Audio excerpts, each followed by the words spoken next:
So hello guys. तो इस episode की शुरुआत वहीं से होती है जहां पर हमने छोड़ा था। तो एपिसोड की स्टार्टिंग में मिस्टर लिन यानी कि एमसी के ग्रैंडपा उसे अपने पास बुलाते हैं और कहते हैं कि थैंक यू, तुम मुझसे मिलने के लिए आए। ये ओल्ड पर्सन बहुत ही ज़्यादा खुश हुआ और यहाँ पर एमसी कहता है कि आप ऐसे बातें कैसे कह सकते हैं, मैं आपसे मिलने के लिए क्यों ना आऊँ, क्योंकि आप ही मेरी दुनिया में सबसे ज़्यादा इंपॉर्टेंट चीज़ हो, क्योंकि आपकी वजह से मैं यहाँ पर ज़िंदा खड़ा हूँ। अगर आप नहीं होते तो मैं अभी तक तो मर चुका होता। पर यहाँ पर एमसी के ग्रैंडपा से कहते हैं कि मैंने ये सब बातें करने के लिए तुम्हें आज यहाँ पर नहीं बुलाया, मैं तुम्हें ये कुछ बताना चाहता हूँ जो तुम्हारी फैमिली और तुम्हारे पास्ट के बारे में है। देन ये बताते हैं कि ये बात है उस ज़माने की, कह सकते हो कि 20 साल पहले की बात है, जब तुम्हारे फादर मुझे मिले थे। तब लिन फैमिली इतनी बड़ी फैमिली नहीं थी, वो सिर्फ एक फिशरमैन फैमिली थी और मैं समुद्र के किनारे बैठ के तुम्हारे फादर को देख रहा था। मजाक सेट के उस दिन मैं बिल्कुल ही डर चुका था, क्योंकि तुम्हारे फादर की आंखों में एक ज्वाला थी, उनके सामने साथ साथ पायरेट शिप्स थी और फिर भी वो उनसे लड़ रहे थे। कह सकते हो कि इतना बड़ा मंजर देख के मैं बिल्कुल परेशान हो चुका था, क्योंकि तुम्हारे फादर बिल्कुल भी डर नहीं रहे थे। उन्होंने ईजिली उन सबको डिस्ट्रॉय कर दिया। मतलब कह सकते हो कि उन सबको डिस्ट्रॉय करने के बाद अभी भी उनकी आंखों में वही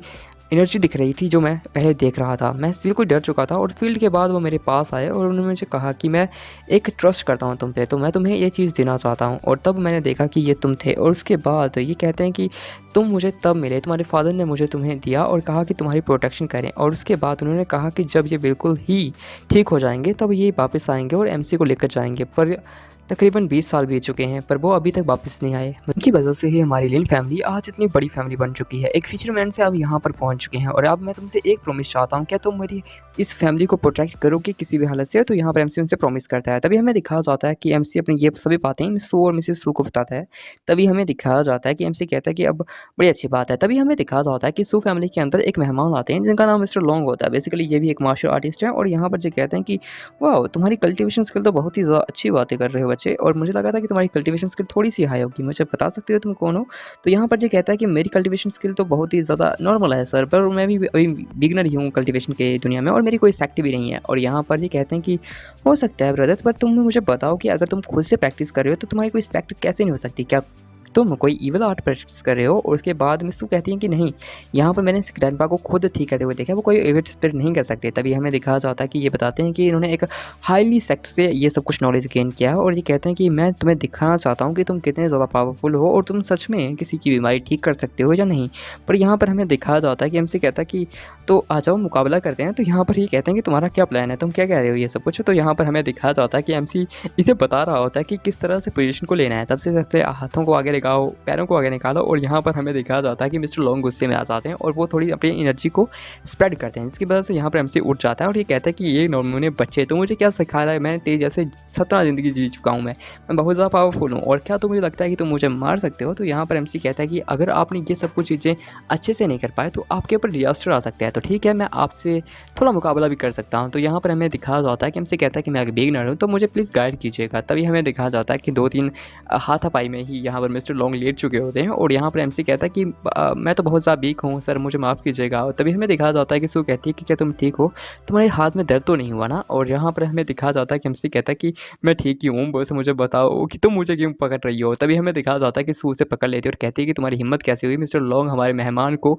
ऐसे कहने की, अब तुम्हें रेस्ट ऑफ द टाइम मेरे साथ रहना पड़ेगा। और यहाँ पर एमसी कहता है कि rest of life my life, क्या मतलब, क्या मतलब क्या है तुम्हारा कि तुम मुझे अपनी पूरी ज़िंदगी देना चाहते हो या मेरे साथ पूरी ज़िंदगी कटवाना चाहती हो? तभी हमें दिखाया जाता है कि यहाँ पर मिस सू बाहर आ जाते हैं और कहते हैं कि तुम्हें पता है कि मैं क्या कहना चाहती हूँ। और उसके बाद हमें सू को दिखाया जाता है जिसे हमसे बताता है कि बेसिकली कुछ दिन बाद पार्टी होने वाली है ना, तो मैं तुमसे किसी बंदे से मिलवाना चाहता हूँ, क्योंकि जो जी हाओ नाम का बंदा है वो बेसिकली बहुत अच्छा इंसान है और बेसिकली वो चाहता है कि वो आपके साथ वापस से बिजनेस करें और आप उससे माफ़ कर दें वो पुरानी बातों को बोलकर। तो यहाँ पर जो कहते हैं कि ठीक है, अगर वो अच्छा आदमी है तो हम उससे पक्का अपना रिलेशनशिप और मतलब पार्टनरशिप में लगा लेंगे। तो यहाँ पर ये कहते हैं कि मुझे बताओ कि हमारा रिलेशनशिप क्या है, तुम ये मुझे ये बातें बता रहे हो? तो यहाँ पर ये कहता है कि कोई बड़ी बात नहीं है। तो यहाँ पर वो डर जाता है। तो यहाँ पर ये कहती है कि क्या तुम मेरे फ्यूचर हस्बैंड बनना चाहते हो, क्या तुम मुझे हेल्प करोगे इस चीज़ के अंदर? और यहाँ पर एमसी कहता है कि सच में, क्या तुम सच में मुझसे ऐसी बातें कर सकती हो और मुझे ऐसा कुछ कह सकती हो? और देन हमें दिखाया जाता है कि एमसी कहता है कि हाँ। और उसके बाद हमें दिखाया जाता है कि सू और एमसी यहाँ पर थोड़े करीब आने लग जाते हैं। पर तभी हमें दिखाया जाता है कि मिस्टर सू यहाँ पर आ जाते हैं जो कहते हैं कि ओह, क्या मैं तुम लोगों के बीच में आ गया? वैसे मैं तुम्हें बताना चाहता हूँ कि कुछ दिनों में यहाँ पर एक ऑक्शन होने वाला है और बेजिंग के ये ऑक्शन में बहुत ही बेहतरीन टाइप की जड़ी-बूटियाँ मिलने वाली हैं, तो तुम्हें वहाँ पर जाना चाहिए। तो यहाँ पर हमें दिखाया जाता है कि एमसी को देख के ये कहते हैं कि हम इसे भी लेकर जाएँगे, पर पहले तो इसके क्लोथ्स तो चेंज कर लिए। तो उसके बाद हमें दिखाया जाता है कि मित्सु एमसी को अपने साथ ले जाती हैं कुछ क्लोथ्स दिलवाने के लिए, क्योंकि एमसी के जो कपड़े थे वो बहुत ज़्यादा ही कैजुअल थे। तो यहाँ पर ये कहते हैं कि चलो ट्राई करो इसे। तो यहाँ पर मित्सु उन्हें एक कुछ सूट लेके देती हैं, जिसके बाद से यहाँ पर एमसी को कहते हैं ट्राई करो इसे। तो यहाँ पर एमसी कहता है कि क्या मैं ठीक दिख रहा हूँ? तो यहाँ पर मित्सु को लगा सकता है पता कि ये बहुत ज़्यादा हैंडसम है, बिकॉज़ यहाँ पर ये कहते हैं कि वाओ ग्रेट, इसकी फिगर और मतलब इसकी बॉडी और सच में बहुत ही ज़्यादा मस्त है। और उसके बाद हमें दिखाया जाता है कि एमसी कहता है कि आप तो बहुत ही ज़्यादा अजीब ढंग से देख रही हैं, मुझे अनकंफर्टेबल फील हो रहा है। आई थिंक आप कुछ ज़्यादा ही ओवर कर रही हैं। तभी हमें दिखाया जाता है कि एमसी की पुरानी बीवी और साथ में उसका नया हस्बैंड दोनों के दोनों यहाँ पर पहुँच जाते हैं और कहते हैं कि तुम लोग हमेशा यहाँ पर पहुँच जाते हो, क्या फालतू लोग हो तुम लोग, हमेशा ऐसी जगहों पे घूमते भटकते रहते हो। क्या तुम भी चाहते हो कि तुम हमारे साथ बेजिंग के उस ऑक्शन में जाना चाहते हो क्या? मुझे लगता है कि उसी वजह से तुम यहाँ पर आए। तो यहाँ पर ये कहते हैं कि हाँ, वैसे मुझे पता नहीं था कि कुछ ऐसे बेवकूफ़ लोग भी यहाँ पर आ जाते हैं। उसके बाद हमें दिखाया जाता है ऑक्शन बिल्डिंग का सीन। यहाँ पर बेसिकली ऑक्शन होने वाला है और यहाँ पर हमें दिखाया जाता है कि लोग ऑक्शन लगा रहे हैं। पहले तो कुछ चीज़ों की ऑक्शन होती है जिसकी प्राइसेस बढ़ के 1.5 बिलियन हो जाती है और उसके बाद तभी देखा जाता है कि यहाँ पर ये लाल जोकर बहुत ही ज़्यादा बदतमीजी मतलब यहाँ पर बहुत ज़्यादा ओवर स्मार्ट बना था। पर तभी हमें दिखाया जाता है कि इसने 1.5 मिलियन की बेट लगाई होती है, पर कोई सडनली 5 मिलियन लगा देता है और ये सब लोग शॉक्ड हो जाते हैं कि ये लगाया किसने। और यहाँ पर दिखाया जाता है कि ये लगाया होता है मित्सु ने, बिकॉज मित्सु बहुत ज़्यादा परेशान हो गई थी इन लोगों से, तो इसे यहाँ पर ये बोली करने की सोच रही है। देन हमें दिखाया जाता है कि ऑक्शन वाले पर्सन है यहाँ पर इन सबको कह दिया होता है कि सच में अब ये 5 मिलियन की रिंग हो चुकी है हमारी मित्सु की। तो यहाँ पर हमें दिखाया जाता है कि यहाँ पर सुवान जैसे ही यहाँ पर आती है और उसके साथ एमसी भी आता है। सभी लोग ये बात कर रहे होते हैं कि कितनी ज़्यादा ब्यूटीफुल है और ये देख के यहाँ पर लाल जोकर और उसकी नीली परी बिल्कुल ख़राब हो चुकी होती है और यहाँ पर ये नीली परी बहुत ज़्यादा ही दिक्कत में आ जाती है और ये कहती है कि तुम्हारी हिम्मत कैसे हुई, तुमने हमारे साथ ऐसा कैसे कर सकती हो तुम, क्योंकि वो रिंग हम अपनी बैटिंग के लिए लेने वाले थे और तुम कैसे उसे हमसे छीन सकती हो। तभी हमें दिखाया जाता है कि एमसी और यहाँ पर ये कहते हैं कि तुम्हारी हिम्मत कैसे हुई फालतू बात करने की, क्योंकि हमने वो रिंग ऑक्शन में खरीदी है। और यहाँ पर ये कहती है कि तुम बास्टर्ड, तुम्हारी हिम्मत कैसे मुंह खोलने की। उसके बाद हमें दिखाया जाता है कि यहाँ पर ऑक्शन वाले भैया आ जाते हैं अपनी रिंग को लेकर और कहते हैं कि ये मित्सु आपकी रिंग यहाँ पर है, क्या आप ये चाहते हैं। उसके बाद हमें दिखाया जाता है कि मित्सु रिंग को उठाती है कि ओहो तुम्हें ये रिंग पसंद है, वैसे मैं इस रिंग को पसंद नहीं करती, पर कुछ लोग होते हैं जो बहुत हरामी होते हैं। तभी हमें दिखाया जाता है कि ये नीली परी कहती है कि भैया मेरी को वो रिंग चाहिए, क्या आप मुझे दिलवा सकते हैं। पर ऐसा कुछ नहीं होता, क्योंकि मित्सु कहती है कि अगर तुम इस रिंग को इतना ही ज़्यादा पसंद करती हो तो आई थिंक अब तुम उसे ढूंढ लेना, अगर वो तुम्हें चाहिए ना तुम इस पूरी लेक में इसे ढूंढ सकती हो, तो तुम लो अपनी शादी के लिए। देन हमें दिखाया जाता है कि ये कहती है कि भैया उसने मुझे बहुत ज़्यादा परेशान किया, ब्रिक ब्रदर मतलब कह सकते हो कि अपने पति को बोल रही है इससे नल्ले को, इनका यहाँ पर चलता है भाई फालतू हो गए हैं। तभी हमें दिखाया जाता है कि यहाँ पर जो कहता है कि ओहो उसने मुझे बहुत ज़्यादा परेशान किया, पर मित्सु जैसी दिल की उस रिंग के लिए हमसे पंगा ले रही थी या फिर वो हमसे बदला निकाल रही थी। तभी हमें दिखाया जाता है कि यहाँ पर ये कहते हैं कि तुमने वो रिंग क्यों खरीदी। तो यहाँ पर ये कहते हैं कि बेसिकली वो लोग हमें बहुत ज़्यादा परेशान कर रहे थे और जो लोग हमें परेशान कराते हैं उन्हें परेशान करने में हमें बहुत मज़ा आता है। तभी हमें दिखाया जाता है कि मित्सु कहते हैं कि हम यहाँ पर जो चीज़ के लिए आए थे वो इसके लिए यहाँ पर आ चुकी है और बेसिकली हमारे पास पैसे की कमी नहीं है, तो तुम्हें टेंशन की जरूरत नहीं है। तो यहाँ पर हमें दिखाया जाता है कि बेसिकली इस ऑक्शन में एक नेकलेस आया होता है, जो नेकलेस एमसी को बहुत पसंद आ जाता है और वो कहता है कि ये अगर मित्सु के गले में हो तो कितना अच्छा होगा। तो यहाँ पर वो नेकलेस एमसी को बहुत पसंद आ जाता है। तो यहाँ पर बेसिकली वो एमसी खुद के पैसे से खरीदने वाला था, जो पैसे उसे उस जाहाओ ने दिए थे और बेसिकली एमसी यहाँ पर कहता है कि ठीक है मैं ये तुम्हारे लिए खरीदूंगा। तभी लोग बैटिंग लगाना शुरू कर देते हैं, 3.5 मिलियन 3.5 बिलियन 2 मिलियन समथिंग का लगभग लगाने लग जाते हैं। तो यहाँ पर एमसी सीधा ही 5 मिलियन बढ़ा देता है और ये देख के सभी लोग शौक जाते हैं कि इस लड़के ने पहले तो बैटिंग लगाई नहीं थी, पर अब ये बैटिंग लगा रहा है, अब कुछ चीज़ हो सकती है, बैटिंग बढ़ रही है। और बेसिकली यहाँ पर ये देख के लोग थोड़े शौक थे कि सच में ये बंदा क्या इस चीज़ को खरीदने वाला है। तभी हमें दिखाया जाता है कि ये लाल जोकर भी दिक्कत में आ जाता है और कहता है कि इन लोगों ने मेरी बैटिंग रिंग को बर्बाद किया था ना, मैं अब इनकी ज़िंदगी बर्बाद करूंगा। तो यहाँ पर ये 5.5 मिलियन लगा देता है और यहाँ पर ये कहता है कि थैंक यू सर आप मेरे लिए वो निकाल रहे हो, आई डोंट थिंक दैट। पर यहाँ पर एमसी कहता है कि सीधा 6 मिलियन लगा दो, मैं इस रिंग को किसी भी हालत में चाहूँगा, क्योंकि ये रिंग मित्सु को बहुत ही ज़्यादा पसंद आएगी, मतलब ये नेकलेस मित्सु को बहुत ज़्यादा पसंद आएगा। देन हमें दिखाया जाता है कि ये कहता है कि सच में ये बंदा मुझसे सीधा भिड़ना चाहता है।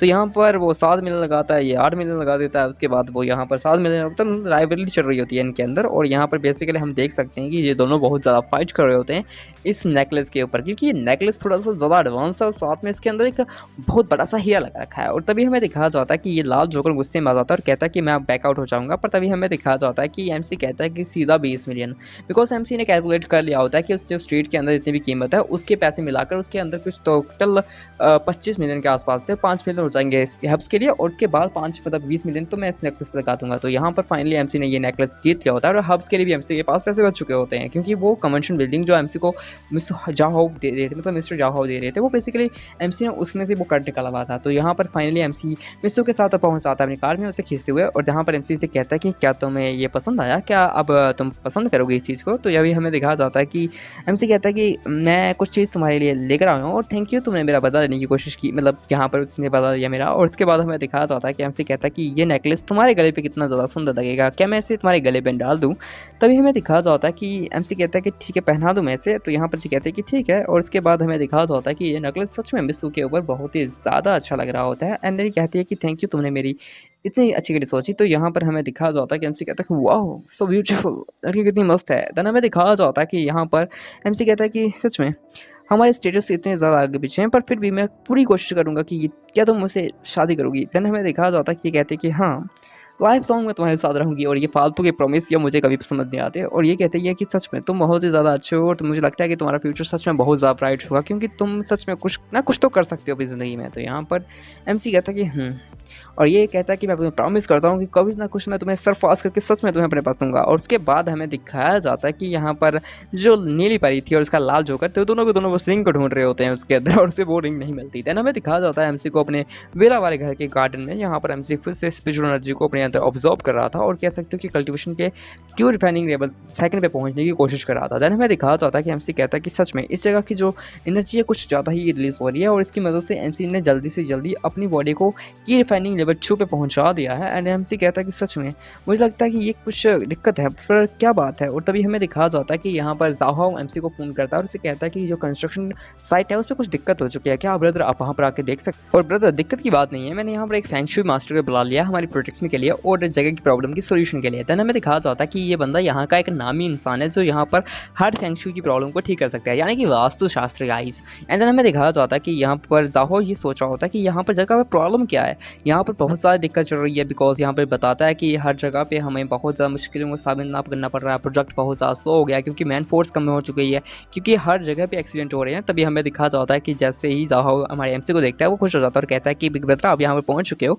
देन हमें दिखाया जाता है कि यहाँ पर फेंग शुई मास्टर कहते हैं कि कौन है ये लड़का। तो यहाँ पर ये कहते हैं कि ये भी एक अच्छे खासे आदमी है और बेसिकली ये भी हमारी हेल्प कर सकते हैं इस चीज़ को सोल्व करने में। तो यहाँ पर एमसी कहता है कि सच में यहाँ पर कुछ ना कुछ तो बात है। यहाँ पर आसपास माउंटेन एंड वाटर भी है और उसकी जो एनर्जी है वो पॉजिटिव है, पर फिर भी यहाँ पर इतनी ज़्यादा डार्क एनर्जी ये कैसे हो सकता है। तो यहाँ पर एमसी कहता है कि कुछ तो बात है। पर यहाँ पर जाहो कहता है कि क्या ब्रदर तुम्हें कुछ दिखा क्या, मिस्टर शन कुछ दिखा क्या तुम्हें आसपास। और यहाँ पर हमें दिखाया जाता है कि एमसी कहता है कि हाँ लगता है कि यहाँ पर खुदाई करनी पड़ेगी और यहाँ पर इस खड्डे को खोद के ही यहाँ पर हमें इस पूरी चीज़ का नतीजा मिलेगा। देन हमें दिखाया जाता है कि यहाँ पर फेंग शुई मास्टर कहते हैं कि लड़के तुम्हारी उम्र तो बहुत कम है, क्या तुम सच में कर सकते हो ये सब कुछ। तो यहाँ पर एमसी कहता है कि नहीं ये तो मेरा सिर्फ गट फीलिंग थी, मैं तो एक ब्लाइंड कैच हूँ जिसने गलती से एक माउस को पकड़ लिया। तो यहाँ पर हमें दिखाया जाता है कि कहता है कि तुम्हें लगता है कि तुम ऐसा कुछ कर सकते हो, ये चीज़ें बहुत ज़्यादा ही ब्रूटल होती हैं, कभी कभी बैकलैश भी मिल जाता है। तभी हमें दिखाया जाता है बेसिकली एक मजदूर को बुलाया जाता है जो यहाँ पर खुदाई करता है और जगह पर खड्डा निकालता है। और यहाँ पर ये कहते हैं कि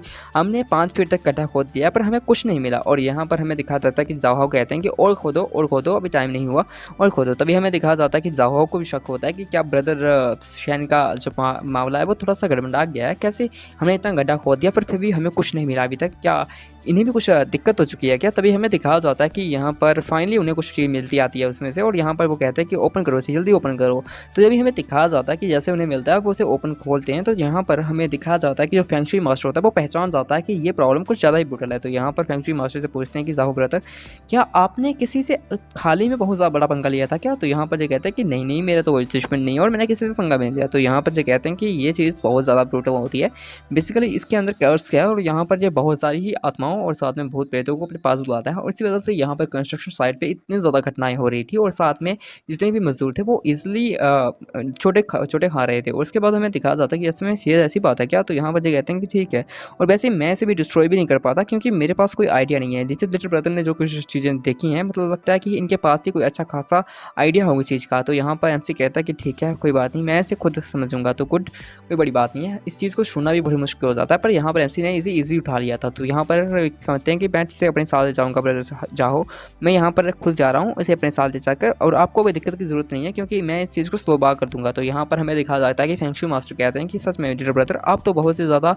अच्छे आदमी हो। तो वैसे मेरी रिस्पेक्ट ना आपकी नज़रों में बढ़ गई, मतलब मेरी नज़रों में आपकी रिस्पेक्ट बढ़ गई और अब अच्छी बात है। तो यहाँ पर आपसे कहता है कि ठीक है, सबको अच्छे से घर चला जाना। तो यहाँ पर ये कहते हैं कि क्या इनके कोई मास्टर वास्टर भी हैं, जहाँ भी ये खुद मास्टर हैं क्या, मैंने कहा स्टूडेंट बन सकता हूँ क्या? और यहाँ पर ये फेंगशू मास्टर ऐसे ये कहते हैं। उसके बाद हमें एमसी को दिखाया जाता है जो उस पूरे डब्बे को अपने साथ अपने घर लेकर गया होता है और यहाँ पर ये चेकआउट करा होता है कि ये कैसे हो सकता है, क्योंकि यहाँ पर इसकी जो इस डब्बे से जो इवल एनर्जी निकल रही थी ये वैसी ही एनर्जी थी जो मिस्टर सू की बॉडी से थी, मतलब उनके ऊपर भी किसी ने यही सब चीज़ें के रखी थी। तो बेसिकली यहाँ पर एमसी कहता है कि ये कैसे हो सकता है, ये तो बहुत ज़्यादा अटैक है, किसी ने यहाँ पर पूरी सू फैमिली के ऊपर ही ये सीधा ही तनास करता है, मतलब यहाँ पर सीधा ही ये काम किया है और यहाँ पर एमसी उस चीज़ को बिल्कुल डिस्ट्रॉय कर देते हैं। उसके बाद हमें दिखाया जाता है उस दिन का सीन, यहाँ पर बेसिकली वो पूरी मीटिंग होने वाली थी क्योंकि ये मीटिंग की तैयारी पिछले कुछ दिनों से चल रही थी और यहाँ पर रिपोर्टर कह रहे थे कि ये सब मीटिंग अब सू फैमिली के विला की गार्डन में हो रही है और हमारी चैनल से बने रही है इन सभी चीज़ को देखने के लिए। तभी हमें दिखाया जाता है कि यहाँ पर नीली परी और लाल जोकर पहुँच चुके थे और ये दोनों के दोनों यहाँ पर जैसे ही पहुँचते हैं तो यहाँ पर गार्ड्स उन्हें देख के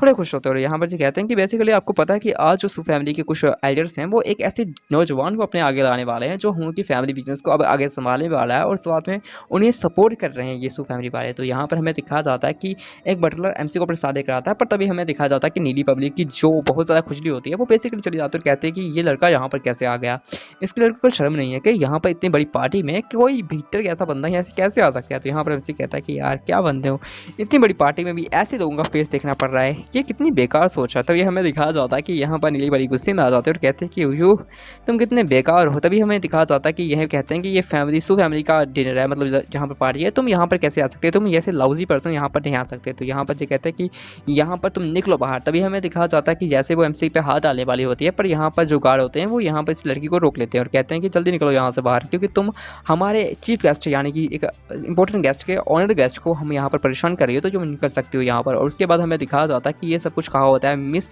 सुने को कह रही थी कि यहाँ पर हमारे जो ऑनरेबल गेस्ट को यहाँ पर तुमने परेशान करने की कोशिश की, ये चीज़ बहुत ज़्यादा बुरी है, अगर तुम्हें यहाँ पर इससे परेशानी है तो भी तुम यहाँ से जा सकते हो, हम तुम्हें बिल्कुल इन्वाइट नहीं करते इस पार्टी के अंदर। पर यहाँ पर ये लाल जोकर सोच रहा होता है कि यहाँ पर ये शिन ये कैसे मिल सकता है यहाँ पर मिस्सू के साथ, और मिस्सू कहते हैं कि हम यहाँ पर रिप्रेजेंट करते हैं हमारे न्यू पर्सन को, मतलब कह सकते हो कि हमारे न्यू पर्सन जो बहुत ही ज़्यादा टैलेंटेड है। और लोग ये बात कर रहे होते हैं कि मिस्सू कितनी ब्यूटीफुल है, पर यहाँ पर ये बंदा कितना ज़्यादा हरामी है, कितना लकी कैसे हो सकता है जो मिस्सू के नज़रों में आ गया। तभी हमें दिखाया जाता है कि कोई बंदा कहता है कि ब्रदर शिन oh nice to meet you, वैसे मुझे लगा नहीं था कि आप जहाँ पर कुछ कहने में डरेंगे, क्या आप डर रहे हैं कुछ कहने में। और यहाँ पर हमसे एक अच्छी स्पीच दे दिया जाए तो यहाँ पर ये कहता है कि मैं बिलीव करता हूँ मिस्सू पे, क्योंकि उन्होंने मुझे ये अपॉर्चुनिटी दी यहाँ पर बोलने की, साथ में ये सब कुछ कहने की। और ये सुनकर स्पीच को सुनकर यहाँ पर लोग बिल्कुल वाव हो जाते हैं कि सच में ये थोड़ा टैलेंटेड और बहुत ज़्यादा ही हैंडसम है। देन हमें दिखाया जाता है एमसी को यहाँ पर ये कहता है कि ओहो मैडम आप रेडी हैं, चलो चलते हैं आ जाओ नीचे। तो यहाँ पर मिस्सू कहती है कि मुझे पता था कि तुम ये कर लोगे और यहाँ पर एक अच्छी खासी स्पीच तो दे ही दोगे, सच में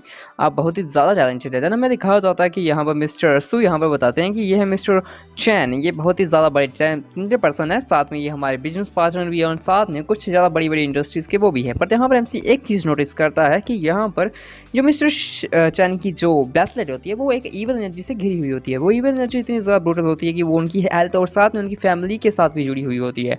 और ये देखिए एमसी कहता है कि मैं ये माफ़ी मांगते हुए ये कहना चाहता हूँ कि ये आपने ब्रेसलेट कहाँ से लिया। तो यहाँ पर ये कहता है कि ये ब्रेसलेट मेरे बेटे ने मेरे लिए एक बहुत ही बड़े बुद्धा टेम्पल जो यहाँ से हज़ारों किलोमीटर दूर है वहाँ से लेकर आया, और ये बुद्धा टेम्पल बहुत ही ज़्यादा है, ये हमारी फैमिली के लिए बहुत ही शुभ है और साथ में ये हमें बहुत ज़्यादा फॉर्चून वो भी देता है। और यहाँ पर ये कहता है कि लगता है कि आपके बेटा किसी मतलब कुछ खतरनाक टेम्पल में गया। और ये सुनते हुए वो गुस्से में आ जाता है और कहते हैं कि मुझे ये बंदा यहाँ पर क्लीन अप चाहिए, इसने मेरी ब्रेसलेट और मेरे बच्चे के सामने मतलब मेरे खिलाफ कुछ कहा है तो मैं यहाँ पर वो करूँगा। तभी हमें दिखा जाता है कि ये सीधा ही एल्डर सू से कहते हैं कि एल्डर सू आप इस चीज़ के लिए आप बीच में तो नहीं आएंगे ना। तभी हमें दिखा जाता है कि यहाँ पर एल्डर सू कहते हैं कि ठीक है हमें बीच में आने की जरूरत नहीं है, हम उसकी हेल्प कर सकते हैं, पर जब वो पिट जाएगा तो उसे हॉस्पिटल पहुँचा सकते हैं हम। तो यहाँ पर हमें दिखा जाता है कि सू कहते हैं कि मुझे पक्का यकीन है कि ये इस सिचुएशन को अच्छे से निकलवा देगा। तभी हमें दिखा जाता है एमसी को यहाँ पर उस बंदे को बहुत ही मारने के तैयार हो जाता है, मतलब कह सकते हो कि एमसी को अटैक करता है वो, पर एमसी उसे इजीली डॉज करके उसे एक ही पंच में पीछे भगा देता है। कह सकते हो कि एमसी की पावर थोड़ी आगे निकल चुकी है, मतलब अब एमसी की रिफाइनिंग लेवल स्टेज के 3rd लेवल पे है और ये बंदा अभी लेवल 2 पे है। और यहाँ पर ये कहता है कि मिस्टर चैन सॉरी, मुझे लगा नहीं था कि मुझे ये चीज़ अब यूज़ करनी पड़ेगी, क्या मैं ये यूज़ कर सकता हूँ। तो बता सकते हैं आप? और तभी हमें दिखाया जाता है कि यहाँ ये कहता है कि जाओ दाओ तुम कुछ भी कर सकते हो, तुम कुछ भी करो, तुम एक मार्शल आर्टिस्ट हो। और उसके बाद हमें दिखाया जाता है कि यहाँ पर ये बंदा पागल हो जाता है, तो यहाँ पर ये एमसी के ऊपर जाओ दाओ मार्शल आर्ट्स चूज़ करने लग जाता है। एमसी इसकी पावर को सेंस कर पा रहा होता है कि ये इतनी ज़्यादा ब्रूटल और इतनी ज़्यादा टेरिफाइंग है। एंड देन हमें दिखाया जाता है कि एमसी कहता है कि ओहो! तो सच में तुम ये चीज़ करना चाहते हो। तभी हमें दिखाया जाता है कि यहाँ पर सभी लोग ये देख के शॉक्ड कि सच में इस बंदे के अंदर कुछ ना कुछ तो बात है कि यहाँ पर ये डर के खड़ा है। पर यहाँ पर सडनली वो उसके सामने डिसअपियर हो जाता है। जाओ बाओ उसके सामने बड़ी जल्दी से डिसअपियर हो जाता है और अचानक से वो गायब हो जाता है और एमसी के पीछे आके कहता है कि मैं यहाँ हूँ, पीछे तो देख ले। और यहाँ पर एमसी के ऊपर एक छिप के एक स्पाइक अटैक करने की सोचता है और यहाँ पर हमें दिखाया जाता है कि एमसी उसे डॉज हो जाता है और एमसी कहता है कि ओके, सच में तुम टैलेंटेड तो हो। और इसी के साथ ये एपिसोड यहीं पर ख़त्म हो जाता है गाइस। गुड बाय, मिलते हैं रात के आज 5 पर। Bye bye guys.